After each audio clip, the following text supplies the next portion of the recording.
Hey, what's up everybody, BDO44 coming at you another video. Alright, so I just saw something on Atlanta's IG Twitter that's clearly showing that DeJounte Murray is up in his trade value. Dude is averaging 52% from the three, 50+% from the field, 26 points per game. I'm telling you right now. That's over the last 5 games, so it's not the whole season, it's not his entire career, but let me tell you, this dude is balling right now. And he's trying to get himself on somebody's team very soon. Now, whether or not he's able to do that, as far as what the trade package will be to get him to where he's going and all of that, that's a whole nother story. But to be completely honest with you, if I'm the Lakers, that's a ringing endorsement for picking him up. The way he's been playing these last 5 games versus who we're supposed to be trading to get him, he's playing way better than those people, man. So that's something that needs to be understood. Now, where we go from here as a Laker fan base, do we go all in on DeJounte Murray to where we're ready to trade everything in the farm for him? Probably not. But what I can tell you is, if we're going to move in the direction of trading for him, we're picking up somebody who's balling right now and whose role is going to be bigger on our team than it is ultimately where he's at right now. So that's what I'm here to tell all of you guys. That he's going to average 26 points per game, shooting 50% from both of those percentages. And the Lakers, the last I heard, are in heavy pursuit of him. you got to see that it's something to want. And so I just wanted to put that out there. I made a nice long video talking about what the pros and cons were as far as I could see it. Not wanting to stay too caught up in this short-term way of thinking, but also not trying to get caught up in the idea that, this timeline isn't as important, because it is. But you just know that at the end of the day, if you're going to trade for DeJounte Murray, he can help you with both. He can help you win right now, and in theory, he should be able to help you with your future rebuild or any type of situation. If you want to involve him in a trade, you probably, like I said, have a better role for him now than with your team than he has right now with the Hawks. So that's why he's a sweet medium for everything. Now, the Hawks are going to want Austin Reaves. Of course, the Lakers say they don't want to trade Austin Reaves. But it's kind of hard to not make a second guessing, I guess you could say, in regards to our assessment of Austin Reaves when you see how poorly he played over these last couple of games. He's really been struggling, man. I'd say over the last 3 games, it's been a rough road for the guy. So, does that make it so that you look at it so short term and in such a small window, saying, okay, that's DeJounte Murray, this is Austin Reaves, so we of course want to make those trade? Not necessarily, but there is something to be said for trade value. And if Austin was playing better, we'd probably have a lot more leverage to keep him out of those trades. So that's really what it comes down to. We could probably get more if he get his act together in the next game. But if DeJounte Murray keeps shooting above 50% from the three, it's hard to not make a case for why he should be the answer. Especially when his contract is affordable in comparison to other players who can give you that production. He's on a great contract too. It's not like the Hawks are giving away a contract that's no good. It's a good one. So it's not as good as Austin's contract, but one has to consider if it makes sense to go pick it up. So yeah, man, that's really the thought, man. I just wanted to give people an understanding of how well DeJounte's been playing over the last 5 games. It's very small sample size, but very high shooting percentages from both the three and the field. And Chris Haynes is saying that the Lakers will make a strong push to get him. And so maybe it'll cost us Austin. Hopefully it doesn't. But I'm pretty sure it'll cost you D'Lo. It will cost you Rui to make the salaries match. Maybe you can try to keep one of those two out of it and throw in Gabe Vincent, but I doubt that you'll be able to pull that off with Gabe being hurt. And the Hawks having so many guards, I don't think they really need any more. So this is a situation where the Lakers have to feel pretty confident that they're picking up somebody that can really help them, man. That's the bottom line. If they go for DeJounte, he can help you. And if you can get Bojan Bogdanovic from the Hawks as well, now you're really cooking with some pieces that can help you. And something that, as it stands, that made some sense to me is, what is Austin's what is his role on your team when you bring in more guards to step in front of him? You're bringing him back to the bench, which I think is probably a very comfortable space for him. He's shown us that. But at the same time, are you going to be able to put him in positions to close games if everybody's healthy once you start bringing in certain players? Zach LaVine, DeJounte Murray, Bojan Bogdanovic, do you really have the same role that accentuates his strengths as a clutch player to close basketball games if you have other guards that need to be in place? So that's really the conversation that needs to be had right now. You know, I thought that was a really good point that I hadn't thought too much about, to be honest with you. And while I made the argument that the Hawks don't have the role for Austin to make him the player that he's been, I can also make the argument the Lakers won't have that role either if we bring in what the Hawks have to give us without giving up Austin. So I have to stay consistent. Are we just as bad for holding on to Austin in a diminishing role?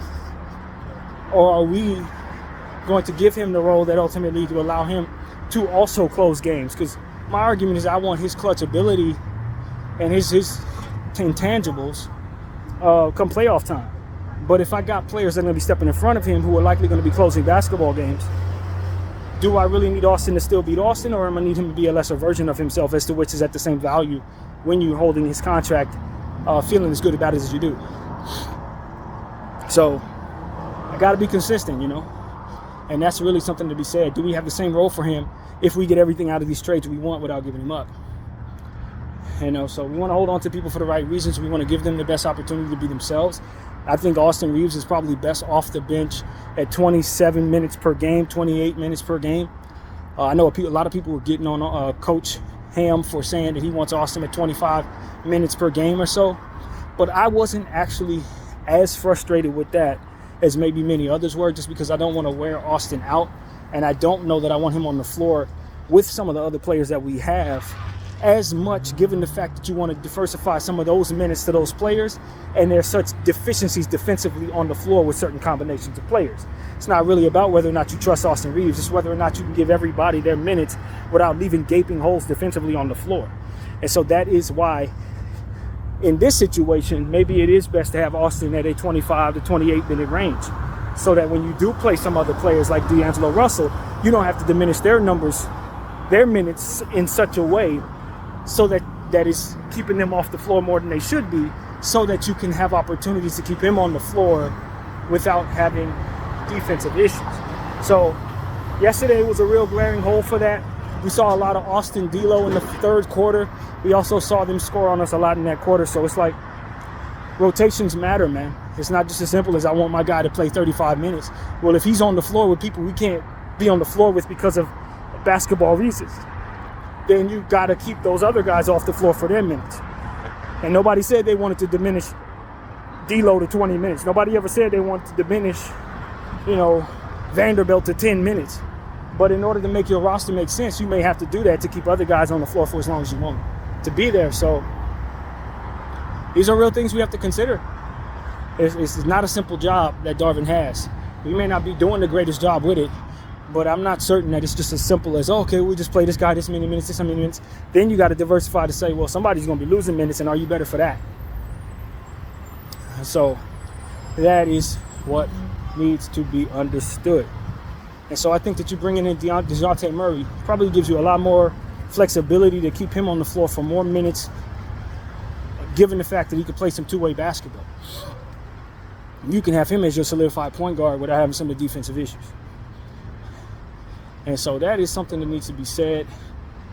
Also, as it stands, said something that made a lot of sense in regards to DeJounte Murray versus D'Angelo Russell's defensive issues. DeJounte Murray is actually 6 points less than D'Lo this year, which is probably scared by the fact of, again, who he's on the floor with at a given time with Atlanta, rim protection, various different things that have to do with just the sum of the pieces around him. But you have to ask yourself, is D'Lo a better defender than DeJounte Murray, and we're bringing DeJounte in to be a two-way player? So these are things that I just throw it out there. I trust that people smarter than me would do the homework even further. But that's the point. It's like, I don't think things are as simple as we keep this guy, we keep this guy, we keep this guy. Now we're changing the team around. You know, one thing we are learning with our team is that when we move certain pieces around, it changes roles entirely. You put certain players on the floor with other players and you don't have the same dynamic. Well, we got to be able to envision that after we make these trades we're going to make. Do we change our team and change people's roles in the circumstances where they end up looking worse because they don't have some of the players that we ultimately trading away to get back who we want? How does that change the game? How does it change when you don't have as efficient score as D'Lo, for example, who can go off for a bunch of threes in a row if he has a hot night? If you don't have that dynamic in place and now you're requiring certain other players to make up for that, are they able to? These are questions that need to be asked. So I don't think it's as simple as we bring in this guy, now we're a different team, or better team rather. You may bring guy in and you may be a different team, and it may not be for the better. So these are things that we must consider as fans, as we're asking our team to make moves, change, and things of that nature. So yeah, man, that's what I'm saying, man. Just keep the balance of what it is you're trying to do versus what it is that doesn't need to be done. That's what I say to you. Some things just don't need to be done. And as a Laker fan, I can genuinely say that it's not as simple as bring us this guy and we're going to win a championship. We got to make sure the pieces that we're putting next to him make sense. So, yeah, man. Excited about the numbers that I'm seeing from DeJounte Murray, but I also understand that the Hawks are likely feeding him the ball, and you know, he has to still hit those shots, but he's in positions to really be featured to do what it is that he's ultimately doing. They're trying to get that value up so they can move him and move forward with Trae Young and Jalen Johnson. So I'm not really buying into that. I'm studying that heavily if I'm the Lakers. Studying their last 5 games, see what situations they're putting DeJounte in, and weigh him against the situations I believe Darvin Ham will put him in, and then see if we're getting back what we're ultimately paying for in this inflated value that he's playing well with. So, yeah, man, I wouldn't be... You have to capitulate to changes in value and changes in price, but you don't want to find yourself losing leverage based on circumstances such as a team feeding a guy the ball 100 times in a row, and then you paying for what it is that comes with that. You're not going to do that. So why are you going to pay for that? You know, that has to be understood. Because we've seen that with several players over the years that they want to raise trade value. And the inverted value aspect of that as well is you may not want to give a certain player the ball if you know he's coming up for contract and you don't want to pay him all this money. If you give him the ball 176 times, you're going to have to pay double for what it is he's going to be.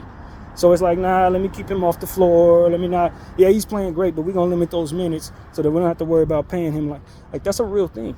So when you consider what it is you're paying for, you might want to look at that if you're a GM or an official of some sort in an organization. Because a lot of those things must be studied in order for you to not get fleeced. So that's what we're talking about. It must be studied. That's why doing your homework, detailed homework, not lazy, could be possible hypothetical homework, but actual homework is very important. Study the games for which these numbers come from, and then weigh them against what it is that you believe your coach is going to do. And if you have every intention of firing your coach, make sure you bring in a coach that can make the best of what it is that you're trading for. So things are so very important. So what I'm sharing with you guys, just my overall understanding of what needs to happen. And I hope that we're doing our highest diligence, because our next move must be our best move, man. And we can't just be doing stuff like that now is the only. We got to focus on tomorrow. We got to make sure that the LeBron James timeline is straight. We got to make sure that everything that the Lakers are doing ultimately puts them in a position to not only have a good short-term lifetime, but a long-term lifetime or timeline rather, for sure. And if not, then we're going to find ourselves behind 8 ball with our asset class, without picks between now and 2030, especially if they give away their 2029 pick right now. Which brings me to another point from here. What do we really want to do with that 2029 pick? If you're certain you're giving it away, it's like I always say about giving away picks when you don't hardly have any, make sure you're bringing back something that can get you some picks. Make sure you have a plan for recouping that. Because if you don't have any plan of acquiring a first rounder at any point, or if you're not bringing yourself something that you could trade for first rounders, etc., you're going to have a hard time come those years. Come those years, what you're trying to do for right now may end up putting you in a position to where you can't do anything then. And you may need to do something more then, because you're going to have less then than you will now, because obviously Bron's going to be going by then, in theory. But we don't know what Bron's going to do. So these are the type of things that we must consider. I don't necessarily love giving away future draft picks to supplement a roster that's already halfway through the season. I don't love that. I don't love that unless I want to bring in a player that's going to make me so much better past this time. They have to be pieces that make our team flexible, even. Great contracts, not just good ones. If I'm going to be giving away future first round picks from like 5 years from now, it just doesn't, it's not usually a good decision. not for the team that's sending them out. And that doesn't mean that you're going to get back the greatest player with those picks. But picks aren't players. Picks are the prospects of many choices from which to take in a draft. Once you draft it, then it's a player. Before that, it's the opportunity to get 7 or 8 different types of options. Maybe I can trade it for 7 second-round picks. Maybe I trade down and get 2 first-rounders for my 1, depending on where it lands. Value on picks vary. Now, once you draft it, just like a guy like Jalen Hood-Schifino, it can immediately turn into a second-round pick or less value once you don't put that player in a position to be the best version of themselves. But before drafting, your pick is worth quite a bit. Before drafting, your pick is the idea of several different players that pick could ultimately be, which makes it much more valuable, which is why we say picks matter. Because a lot of times people want to value picks based on who's already been drafted after the pick is no longer a pick but a player. That's the wrong way of looking at it. The pick is the idea of an option, not necessarily the player. You know what I mean? So 16th overall pick was so much more valuable until we took Jalen Hood-Schifino and then didn't turn him into anything in the first couple of months. Now it's worth what? Second rounder? Until you play up his value once again, for which it could be even more depending on what he turns into. But it fluctuates once it becomes a player. When it's a pick, it's the idea of multiple options. So that's what I'm saying to you guys, man. Let's get our head together. Make sure that what we're doing in regards to trading away the 29th pick makes sense, because it could be about a multitude of things that a pick can be. And until 2029, you're going to want that from which to use going forward. Now, once you get into 2028, 2027, you can start looking forward to 30 and 31 and 32, as to which you'll have more picks that are tradable. But for now, it's the only pick we can trade in the first round range. And that, my friends, is something that I'm not willing to give away at a random year just because I got a player that, needs to win right now, and therefore I must bring in what I need right now. Right now is a fleeting moment that you will need to be able to make up for any mistakes that you make right now in doing so, that you may be giving away in trying to make that mistake. So you got to be very, very careful with your asset class when you do that. So yeah, man, that's what we're saying. This Los Angeles Lakers team is going to need to make some seriously good decisions, not just quick decisions, not just a lot of moves, but good ones. Or they're going to find themselves in a situation where they're going to regret what they do for a long time. While that may be worth it when you have King James and Anthony Davis on your team, you won't feel like it's worth it 2 years from now when those guys are gone and you don't have what they are worth in hand because of mistakes that you make right now. So, got to make good decisions. At any rate, that is the thought, man. Hopefully the Lakers do that. We love seeing moves made. We love seeing trades, but we don't want to see any more Russell Westbrooks send out young players and picks for some random guy that's going to ultimately not fit on the team anyway or nothing like that. We don't want anything like that, man. So it's incumbent upon my squad to take the wisdom for what it is I'm saying and make moves that are not only exciting but good for their overall plan. So that's all I'm saying, man. Hope everybody's enjoying their day. I know I am. It's a great day in Hollywood on this BDF 44. I thank you all for watching.